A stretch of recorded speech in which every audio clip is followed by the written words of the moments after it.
As you guys are aware, I've really been struggling into Prism when I've been playing Aurora lately. Now, Aurora has a lot of neat tools that can serve as poppers with cards like Lightning Press, and just being able to throw 4 at your opponent over and over and over again turns out it's a pretty valid strategy. But Prism is able to offer 7 or 6 or play Angelic Wrath to go over the top of your defense reactions, and then put Angels into play that also soak up damage on the way back, which makes it a really tough race. Because really, Prism is an aggro deck in disguise that can protect her life total. The one thing that does go our way is the fact that she does start at 32, which means if we're able to start with an early popper and then apply a lot of pressure on the follow-up turn, there's a really good chance we can get going before Prism can ever get started. Thanks for stopping by, guys. I hope you enjoy the match. All right, we're playing against Prism, and we are going first. We have a very interesting hand. I think what I want to do is I'm going to attack with the Starfall here.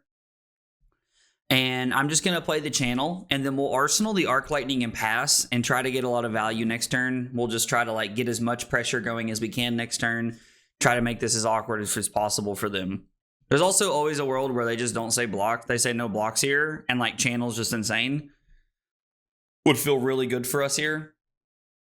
I mean, the pause that my opponent had, wow.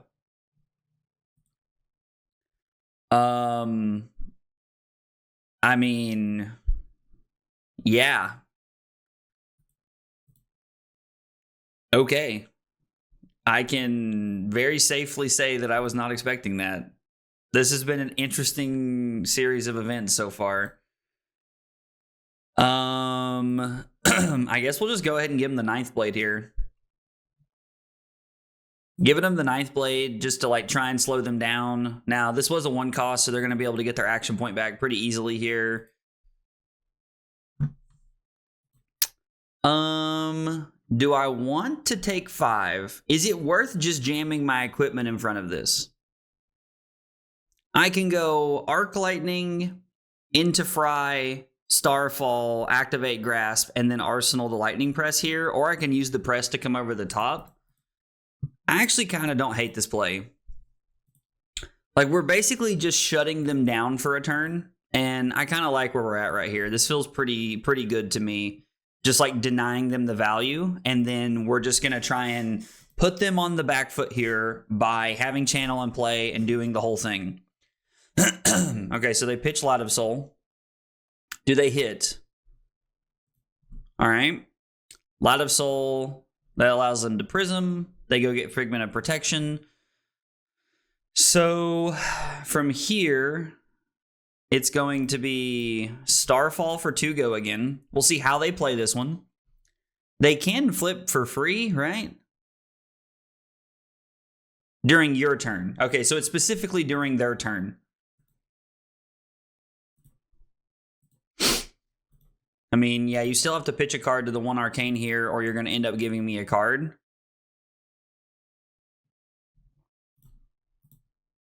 So we're going to activate Grasp. This is 1 Arcane. This puts them down to 1 resource. Fry coming in for 3. And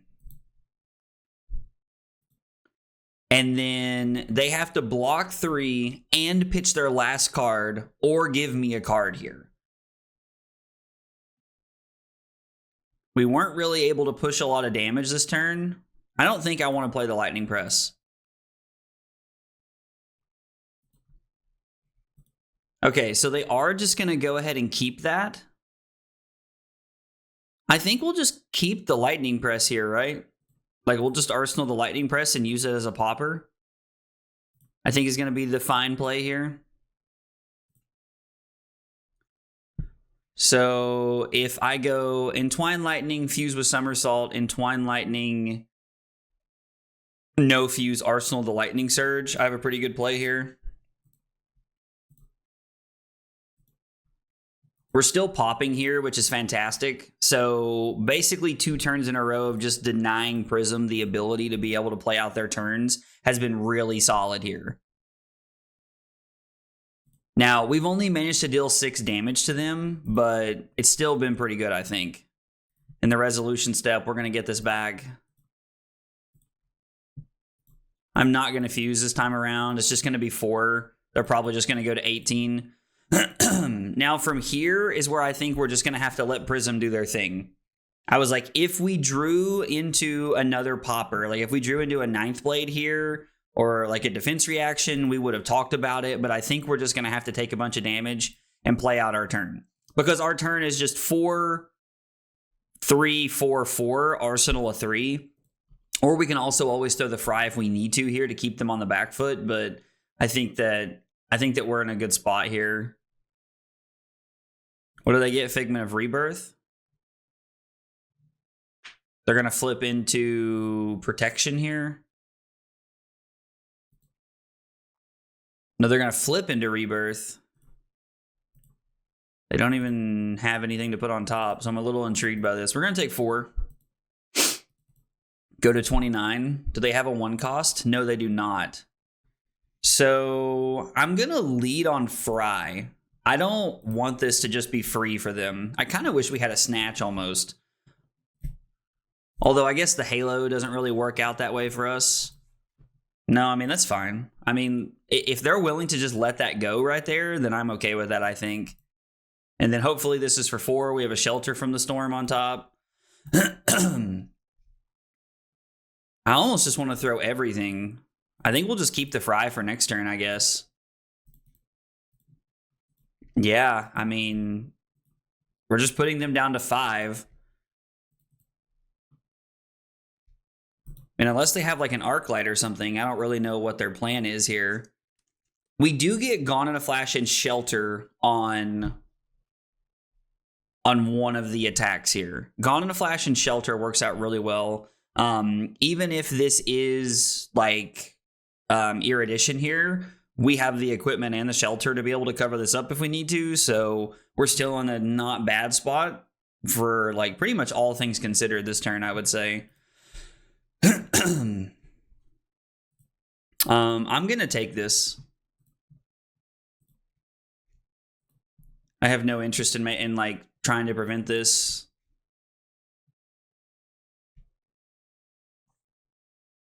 It's also worth noting so far that this game that if we had had Balance of Justice, it would have felt a lot better to block early on in the game, because whenever they go to flip for Erudition here, the Figment of Erudition, it would have not felt as bad. So they're going to get rid of their last soul. This is going to be 4, and they're going to draw 2 cards.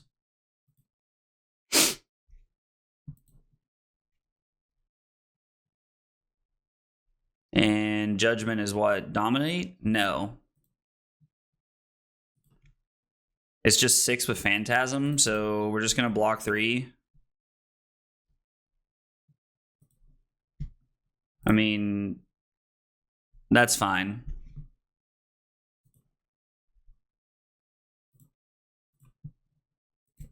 Had no plans on using that as a popper anyway. I don't really know why. I guess they played the Reprimand just to get it out of the way there, was their thought process.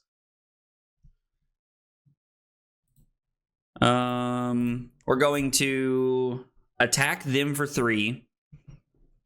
We're going to lead on throwing Fry at them. And then I am going to make the play of throwing Snatch at their Angel here. That is because if they want to use Halo to go get Ravages to end my turn, I'm okay with arsenaling the Lightning Surge anyway. So don't get me wrong, this is not like a great turn or anything, but I think it's okay. And we're going to be able to get the Angel off the field no matter what here. If they don't make this play, then we're going to snap and we're going to throw whatever they do. Like whatever we draw, we're going to throw it at them. And now I think they're debating how they want to play this, how they want to Halo, what they want to do. They just pitched the Ravages too, so like it's at the bottom of their deck. This is a really interesting sequence for my opponent. Like, what do they decide to do here? And you can tell they're thinking, like they're really considering the Halo here and like how they want to play this out. Yep. So they did decide to make this play.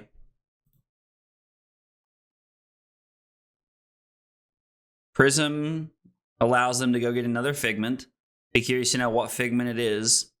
It is...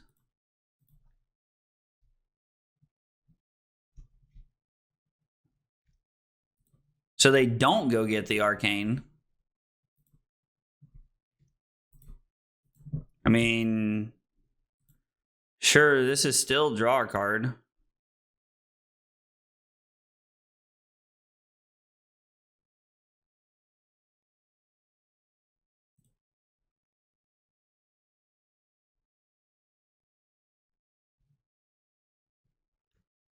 So, are we supposed to... I think we're supposed to attack the Starfall at the Angel here to get it off the board, and then we're supposed to arsenal the Lightning Surge. This is for 2.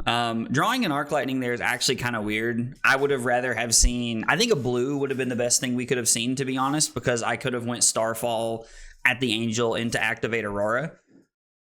But I mean, I'm just going to kill the Angel. Like... I have no intentions of not getting this off the board. You have a soul going in the next turn. Like, you will not get Erudition again. Maybe I need to refresh here. I don't really know. Yeah, I was like, I assume I need to refresh here. I don't, like, my opponent doesn't have anything to think about. Their Angel's going to die, and that's that. I wonder if they're going to awaken here. I am going to pass. They have 2 floating, so because they had 2 floating, it could be that it might have been correct to actually play the Arc Lightning.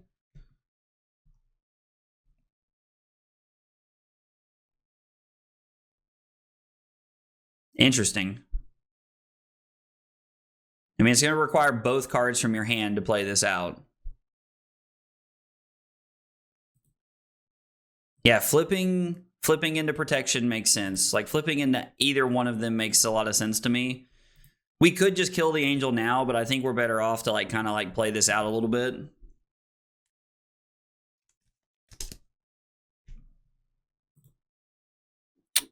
This is definitely no blocks to the moon. We have a really good hand.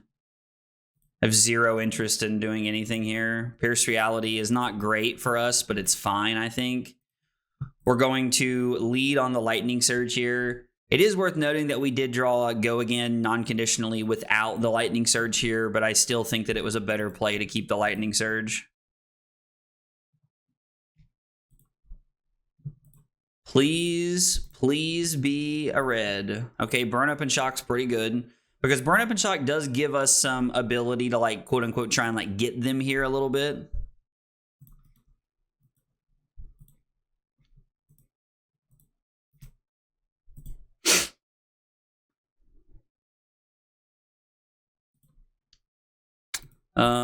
I mean, yeah, I think we'll just play the channel here. Like, this is fine. If they have a defense reaction, or if they have like a way they want to cover this up, I'm actually perfectly okay with this.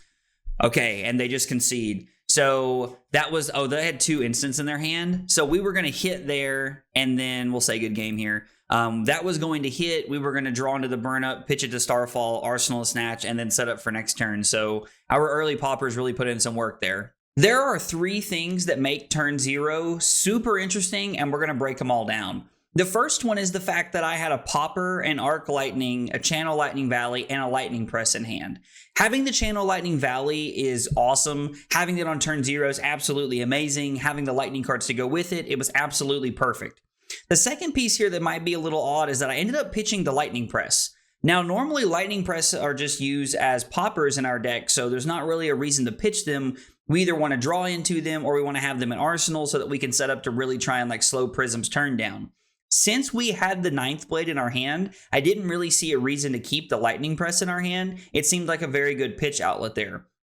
The third piece that was really, really weird is the fact that our opponent ended up taking the Starfall instead of just blocking with a card. I thought this was really interesting because it gave us an extra card, and then like the added layer on top of that is that we drew into a Lightning Press.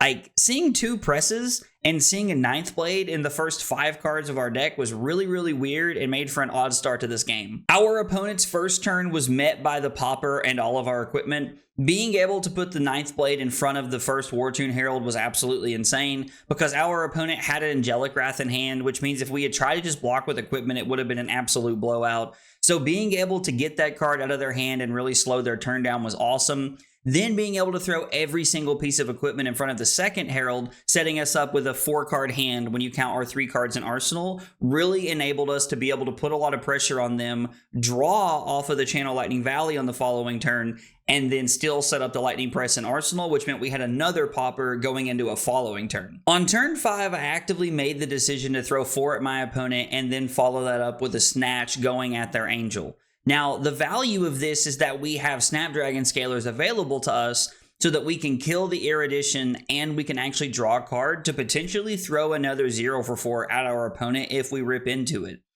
Our opponent cracked Halo before they saw what we were going to do, and they got Figment of Triumph. I thought this was a really interesting choice because I assumed my opponent was going to wait until I used Snapdragon Scalers and then they were going to use Figment to be, or they were going to use Halo to be able to put the Figment of Ravages into play, destroy their Erudition, and then stop me from being able to draw a card and wasting my snaps. Now, I still had a Lightning Surge that I was prepared to Arsenal there if I needed to, but I don't know, like the Triumph was a really interesting play. If you guys can think of why they did that in the comments, let me know. I'd be curious to know what your thoughts are on it. We see that on the next to last turn of the game, my opponent had a real clunker there because they had Arclight Sentinel in their arsenal. I'm going to be honest, I don't really think Arclight Sentinel should be in against Aurora. Maybe there's Prisms who watch this and in the comments you can correct me here, but it seems like a bad play, an inefficient turn, like kind of feels like a win more card maybe. I don't know. It's a really interesting choice, and honestly, I think it cost my opponent the game because on the second to last turn, the only thing they were able to do was throw the Angel at me, and then my turn was 16 points with a Channel Lightning Valley and a Snatch at the very end of it. So we had a really, really good turn set up, and we were going to do a lot of really powerful things there. We even were going to draw the Burn Up off the top of the deck so that we could pitch it to Starfall to keep Channel around. Was just an overall, like, I don't know, just felt like Arclight Sentinel really cost my opponent the game there at the end. Guys, if I missed anything or you see anything you think I could do differently, let me know in the comments down below. I'd love to hear about it. If you enjoyed the video, be sure to like and subscribe for more content. Thanks for watching. I'll see you next time. Take it easy, guys.